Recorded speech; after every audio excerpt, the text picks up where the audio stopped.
오늘 여러분의 생명을 위협하는 상황에 직면할 거라는 생각에 잠에서 깬 적이 있나요? 네, 저도 없어요. 자신이 위험에 처하게 될 거라고 생각하는 사람은 거의 없을 거예요. 하지만 언제 어디서 위기를 겪을지 누구도 모르는 거고 어쩌면 주위에 도움을 청할 사람조차 없을 수도 있죠. 그러면 여러분이 스스로를 지켜내야 합니다. 그래서 몇 가지 기본적인 안전과 생존 기술을 배우는 건 절대적으로 중요합니다. 1번, 표백제는 절대 암모니아가 포함된 세척제와 동시에 같은 장소에서 사용하지 마세요. 표백제와 세척제의 증기가 공기 중에 섞여서 클로라민이라는 독성 가스를 만들어냅니다. 그것은 여러분의 건강을 심각하게 해칠 수 있고 호흡에 문제를 일으킬 수 있습니다. 암모니아는 유리창 세정액에 흔히 사용되는 성분이라는 걸 기억하세요. 2번, 뚜렷한 이유 없이 집에서 소변이나 생선 냄새가 난다면 주의를 기울여야 합니다. 오줌 싸게 물고기가 숨어있지 않는 이상 말이죠. 이것은 전기 배선이 녹았을지도 모른다는 의미로 화재나 심지어 폭발로 이루어질 수 있습니다. 원인을 알아낼 때까지 전기를 차단하세요. 3번, 팬이나 튀김기를 사용할 때는 항상 지켜보세요. 하지만 만약 요리용 기름에 불이 붙었다면 이 불을 물로 끄려고 하지 마세요. 그러면 불이 더 높이 치솟을 거예요. 대신 즉시 가스불을 끄고 젖은 천이나 뚜껑으로 팬을 덮으세요. 산소 공급을 차단하면 불이 꺼집니다. 만약 작은 불이어서 감당할 수 있을 정도라면 베이킹소다나 소금을 한 줌 뿌려줍니다. 그러면 불꽃이 사그라질 거예요. 부엌에 소화기가 있다면 편리하겠죠? 4번, 만약 여러분의 차가 철로 한가운데서 멈췄는데 기차가 다가오고 있다면 가능한 한 빨리 차에서 나오세요. 그러고 난 후 선로에서 멀리 떨어지는데 열차가 있는 방향을 향해 달리세요. 만일 열차가 달려가는 방향과 같은 방향으로 도망친다면 자동차의 잔해들이 날아올 방향으로 이동하는 셈이기 때문에 잔해에 맞거나 깔릴 수 있습니다. 5번, 열사병의 가장 흔한 증상은 메스꺼움과 현기증입니다. 하지만 이런 증상은 다른 문제가 있을 때도 나타나는 흔한 증상인데 어떻게 열사병이라고 확인할 수 있을까요? 자, 설탕 한 숟가락이나 사탕 같은 단 것을 먹어보세요. 만약 그 맛이 역겹게 느껴진다면 즉시 의학적인 도움을 요청하세요. 열사병에 걸린 거예요. 6번, 차가 인적이 끊긴 곳에서 고장이 나서 꼼짝을 안 하는데 도움을 청할 전화나 무전기가 없다고 상상해보세요. 이 경우 스페어 타이어가 여러분의 생명을 구할 수 있습니다. 타이어는 불에 탈 때 수 킬로미터 떨어진 곳에서도 볼 수 있는 검은 연기를 내기 때문에 누군가가 여러분의 SOS 신호를 알아차릴 확률이 높습니다. 하지만 명심하세요. 절대로 차에서 멀리 가지 마세요. 많은 경우에 구조대원들은 버려진 차량을 발견하지만 구조를 요청하기 위해 자리를 뜬 운전자는 생존하지 못하는 경우가 흔합니다. 7번, 번개는 같은 곳에 2번 치지 않는다는 말을 아마 들어보셨을 거예요. 그런데 그건 그저 오해일 뿐입니다. 번개를 2번 맞을 가능성은 상당히 높습니다. 그래서 번개를 맞은 곳에서 멀리 떨어져야 합니다. 가장 안전한 방법은 땅에 구멍을 파고 누워있는 것입니다.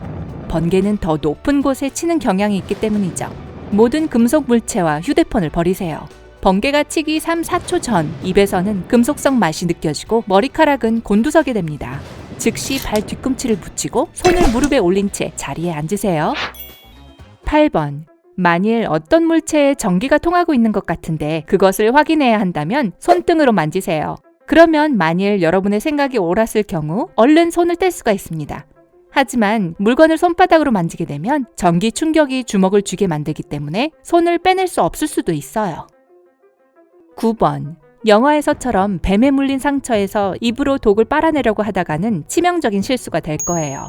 상처에 붕대를 감고 차가운 것을 대거나 불로 지지는 것도 마찬가지입니다. 피해자에게 항히스타민제를 먹이고 물을 많이 마시게 한 뒤 곧바로 병원으로 옮겨야 합니다. 상처 부위를 만지지 마세요. 잘못하면 독이 훨씬 빨리 퍼질 수 있습니다. 10번, 구급 신고를 할 때는 주소부터 알려주세요. 그러고 난 후에 전화한 이유를 설명해야 합니다. 이 경우 무슨 일로 인해 강제로 대화가 종료되더라도 구급 인력을 어디로 출동시켜야 할지 알 수 있습니다. 11번, 다이빙을 한 후 방향 감각을 잃어서 수면 위로 돌아오기 위해 어느 방향으로 수영을 해야 하는지 알 수 없다면 숨을 내쉬세요. 물방울이 위로 향하거든 그 방향으로 헤엄치기만 하면 됩니다. 12번, 야생동물에게 긁히거나 물린 상처는 광견병으로 이어질 수 있습니다. 사고 발생 10분에서 15분 이내에 상처를 깨끗이 씻은 뒤 급히 병원으로 향해야 합니다. 시간이 지날수록 생존 가능성이 낮아집니다. 광견병은 감염된 동물과 접촉 후 너무 많은 시간이 흐르면 치료가 거의 불가능한 치명적인 바이러스 질환입니다. 13번.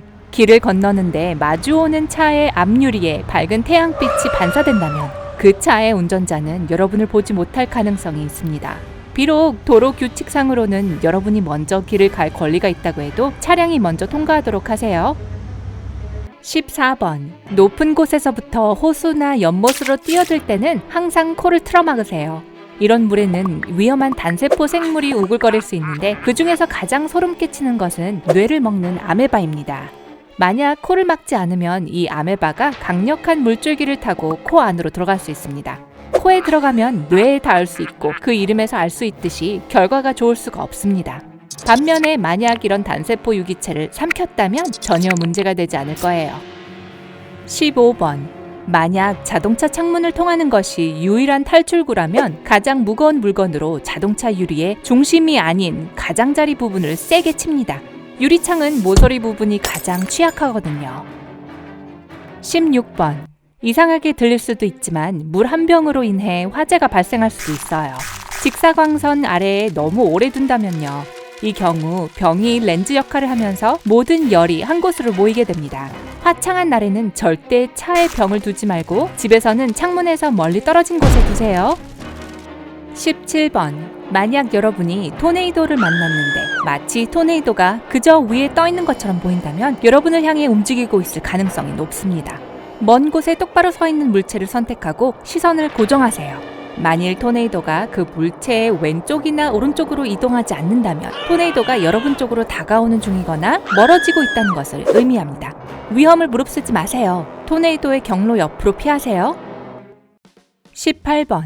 물속이나 수영장 안에 있는데 입안에서 금속성 맛이 난다면 위험합니다. 이것은 주변에 누전이 발생하고 있다는 뜻이에요. 즉시 물 밖으로 나가세요. 만약 누전의 근원과 접촉하게 된다면 무슨 일이 일어날지는 말 안 해도 아시죠? 19번. 차가 미끄러질 때는 반대 방향이 아니라 미끄러지는 방향으로 핸들을 틀어야 차를 제어할 수 있습니다. 게다가 차가 전복될 위험도 더 낮아집니다. 하지만 중요한 것은 절대 급제동을 하면 안 된다는 거예요. 20번. 물론 여러분이 코익샌드에 빠질 가능성은 매우 낮습니다. 하지만 만일 이런 일을 당하게 되면 먼저 소지품을 모두 버려서 몸을 최대한 가볍게 하세요. 동시에 단단한 지면을 향해 작은 발걸음을 내디드세요. 하지만 이미 허리까지 빠진 상태라면 마치 물 위에 떠 있는 것처럼 조심해서 뒤로 누우세요. 그러면 몸무게가 분산돼서 떠있기가 좀 쉬워질 거예요.